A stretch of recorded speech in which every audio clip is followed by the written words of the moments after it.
For more than 30 years, Sydney Brooks Simpson lived far away from the spotlight, choosing silence over attention. While the world replayed one of the most famous legal cases in history, she grew up carrying a personal story that never truly faded. Sydney was just a child in 1994 when her life changed forever on June 12th. That night, Los Angeles police responded to a home on South Bundy Drive in Brentwood. Inside, a tragic scene unfolded while two young children slept nearby. One of them was 8-year-old Sydney, suddenly pushed into a reality no child should face. From that moment on, her life split into a clear before and after. The case quickly became a global spectacle. News vans filled the streets, cameras followed every move, and private pain turned into public discussion. Sydney was kept away from the chaos, protected by family, yet still surrounded by fear and confusion she couldn't fully explain at such a young age. As the legal process unfolded, the focus stayed on courtrooms and headlines, not on the children caught in the middle. Official reports stated they were unharmed, but the emotional impact was far more complex. School records later showed that Sydney struggled with anxiety, fear of loud sounds, and overwhelming stress, all signs of a childhood shaped by trauma rather than peace. She eventually transferred to a smaller private school, seeking stability and safety away from constant attention. After her mother's funeral, custody was granted to Nicole's family, who did their best to provide a calm and structured life for Sydney and her younger brother. Even so, complete normalcy was impossible, with the case constantly resurfacing in media. By the time the trial began in 1995, Sydney had already become part of history without choosing it. While the world looked for answers and closure, she focused on survival, healing, and staying out of view. In therapy, she expressed her emotions through drawings, showing two worlds, one safe and bright, the other filled with fear, a quiet reflection of a childhood forever changed. Her therapist quickly noticed clear signs of deep emotional trauma. From the very start, the family shut the door on the media completely. No interviews, no TV appearances, no photos. The Browns knew that even one public moment could turn the children into headlines instead of human beings. On October 3, 1995, the nation stopped to watch the verdict live. Millions across America reacted in real time. Some celebrated, others broke down in tears. For Sydney, there were no clear emotions, only confusion and shock. One parent was gone forever, while the other was suddenly free. That contradiction followed her for years. By the end of 1996, child welfare reports described ongoing nightmares and emotional withdrawal. Teachers said Sydney was respectful and quiet, but distant, always cautious around strangers. While the world slowly moved on, the noise inside her never really faded.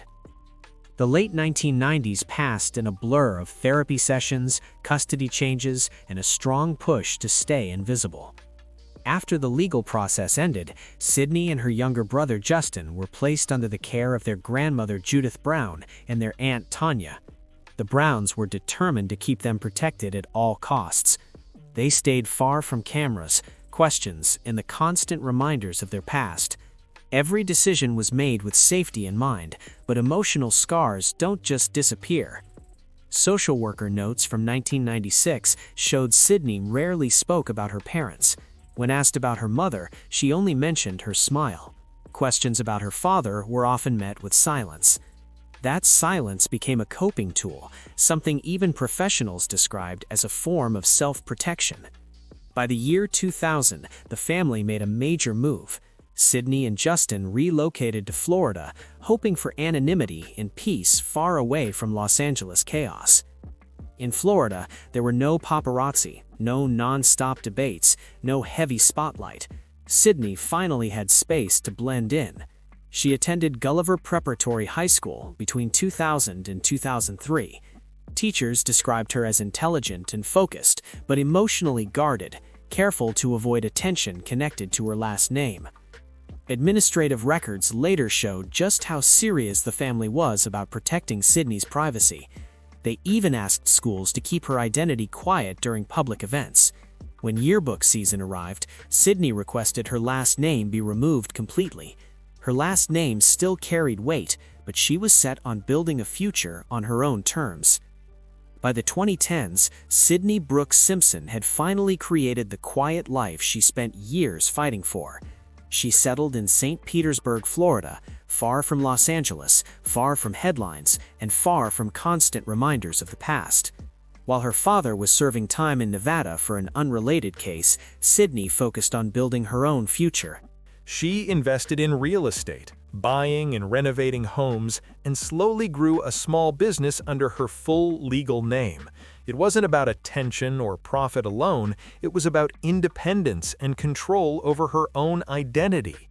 In 2012, Sydney entered a relationship with Stuart Alexander Lee, a British national. Those close to her described her as kind, guarded, and deeply private. One rule remained firm: her family history was not a topic for discussion. Privacy wasn't negotiable, it was necessary. When her father was released on parole in 2017, Sydney stayed completely silent. No public reaction, no statements, no appearances. Years later, in 2019, she agreed to a brief private meeting. The encounter was short and emotionally heavy, with more left unsaid than spoken. According to later written remarks, Sydney understood that this would be their final interaction. After that moment, she chose full separation and cut off all contact. She later made a legal decision to decline any future inheritance, a personal step that reflected long-standing boundaries rather than financial concerns. On April 10, 2024, James O.J. Simpson passed away in Las Vegas at the age of 76 due to health complications. The family released a brief public statement requesting privacy. For Sydney, this chapter had emotionally closed long before the news became public. She did not attend any services and was not listed in official family filings. Legal documents later confirmed that she had formally declined any role or claim connected to his estate months before his passing. The decision was final and deliberate. Through it all, Sydney remained consistent, choosing distance over debate, silence over spectacle, and a private life over public explanation. Her story, shaped by history, ultimately became one about control, boundaries, and moving forward on her own terms. After graduating in 2008, she moved to Atlanta and began working for a nonprofit supporting children impacted by difficult home environments. For over a year, she worked quietly as a case coordinator, helping families without ever sharing her own background. Supervisors described her as thoughtful, steady, and deeply compassionate. During this time, Sydney began privately writing down memories and reflections she had kept locked away for years. These personal notes, never intended for the public, later appeared in legal documents. They showed an inner struggle between childhood loyalty and lingering fear, emotions she never openly discussed. By 2010, Sydney was fully committed to staying out of sight. She declined interview requests, passed on documentary offers, and moved frequently to protect her space.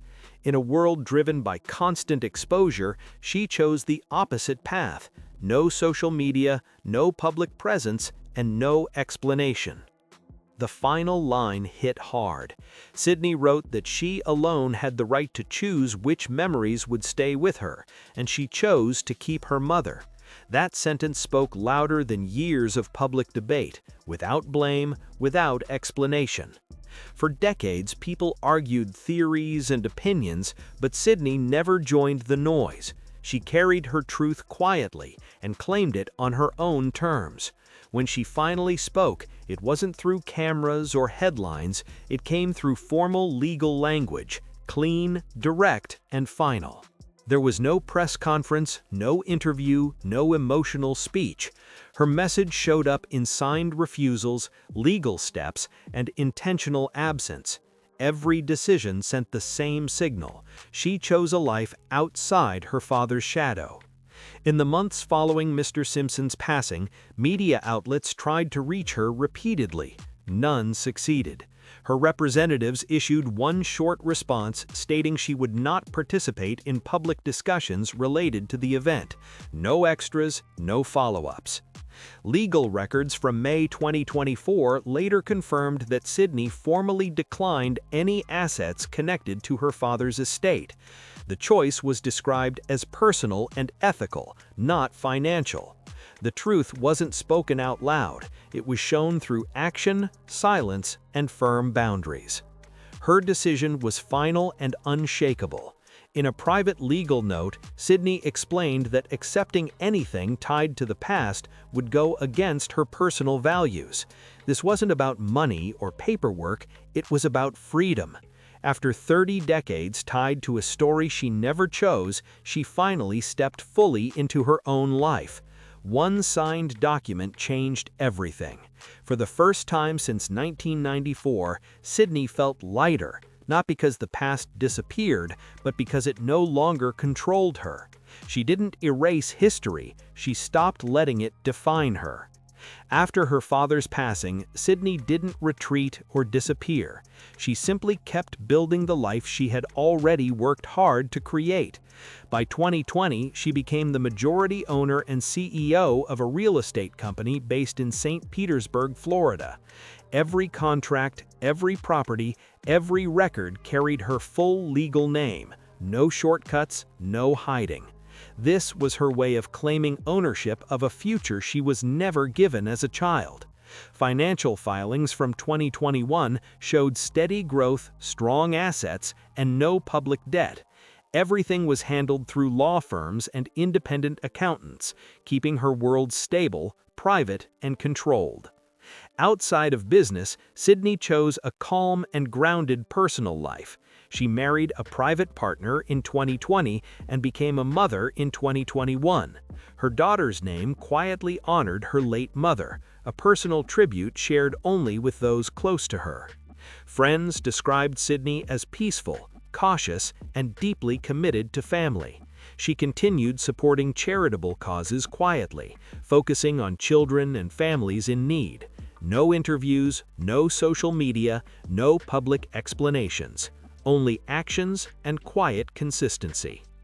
Sidney Simpson's story shows that even after the loudest chaos, peace can still be built in silence.